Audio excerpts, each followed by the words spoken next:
Hello and welcome to another wilderness tamed gardening video. And we're back at a pond, end of the year. So it's been almost 12 months since this pond was installed, and I think you'll agree it's established rather well.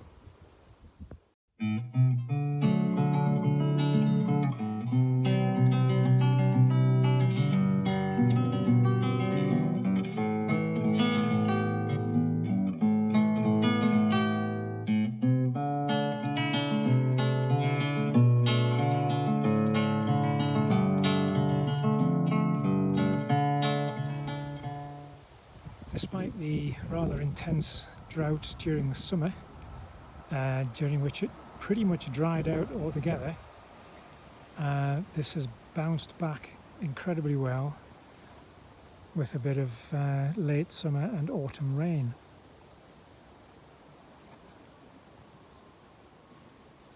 The client has informed me that they invested in some rainwater butts connected to some drain pipes, downcomers from the house, and that's allowed them to keep the pond topped up to a degree. But yeah, as you can see, doing rather well. Water's clearing quite nicely. You can see down to a decent depth there. Not too much sign of blanket weed. But again, because it's quite densely planted, there's a fair amount of surface cover to reduce the amount of sunlight that gets in.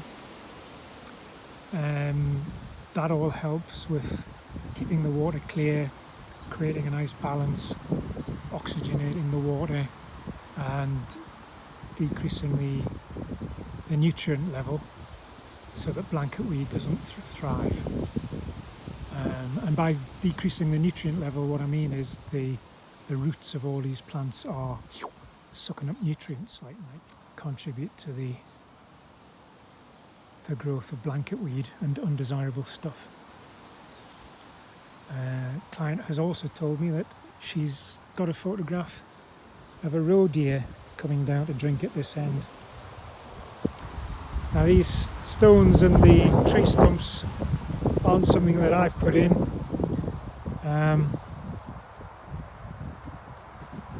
But the client's quite keen to create little habitats for invertebrates, and we're hoping that next year we get some amphibians joining in the fun. Things like this, the Veronica Beccabunga, the brookline, is doing really well.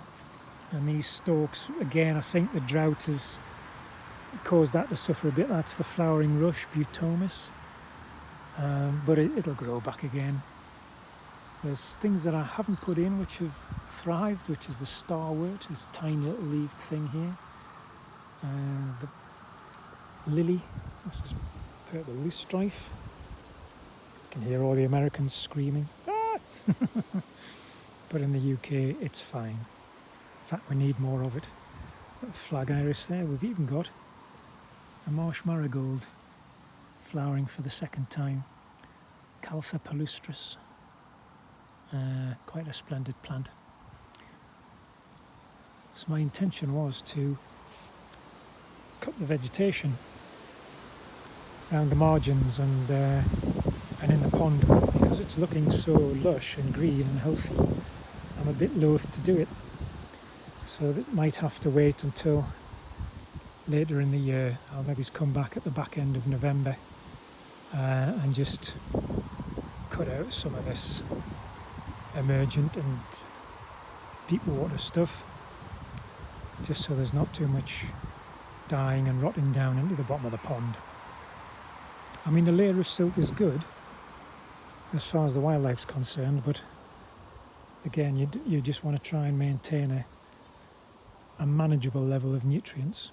You can see as well, because of, I don't do the paving and the stonework around most of my ponds, or any of them if I can get away with it. Natural grass edge, and when it floods you get these lovely natural little boggy areas. So this ranunculus flammula, the water buttercup, is spreading nicely into that, and a lot of the grasses, creeping buttercup and things, will will thrive quite happily. Even some clover in there and sorrel. So a little squidgy border. It just looks so much more natural than, you know, flat paving stones with gnomes on overhanging the water's edge, and then lots of visible pond liner, which, as you all know, I absolutely loathe.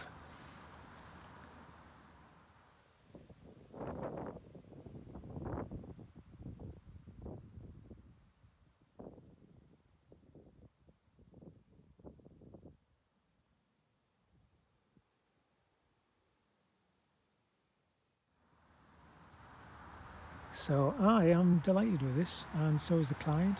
And because we've got a public footpath running right alongside the pond, apparently lots of positive comments from passers-by who stop and admire the pond.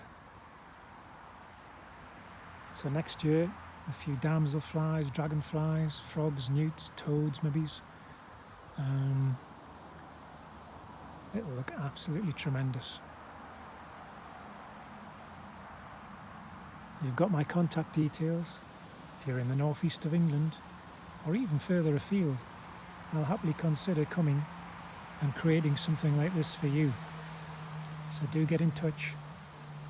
Details will be at the end of the video. They're also all on the website, wildernesstamed.com. Thank you for watching, and I'll see you in the next one.